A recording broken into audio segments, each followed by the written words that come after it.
Klabu ya Yanga imeanza rasmi mazungumzo ya kumshawishi kiungo mkabaji wa kimataifa wa Burkina Faso, Mohamed Zugrana. Uongozi wa Yanga unaendelea na mazungumzo ya kina, huku ukimfuatilia kwa karibu nyota huyo ambaye kwa sasa anaitumikia klabu ya MC Alger ya nchini Algeria.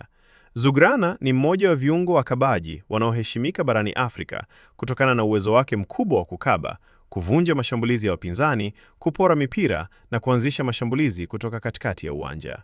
Nyota huyo mwenye umri wa miaka 24 alizaliwa nchini Ivory Coast, lakini kwa sasa anaiwakilisha timu ya taifa ya Burkina Faso baada ya kubadili uraia wa kimichezo. Katika ngazi ya klabu, amewahi kuzichezea SO Arme, ASEC Mimosa na baadaye kuhamia MC Alger, ambako alisaidia timu hiyo kutoa ubingwa wa ligi kuu ya Algeria na kuonyesha kiwango bora kilichomfanya kuwa mmoja wa viungo tegemeo wa kikosi hicho. Taarifa zaidi, usiache kusubscribe chaneli yetu ya Usajili Wetu, uwe wa kwanza kupata taarifa zote za kimichezo.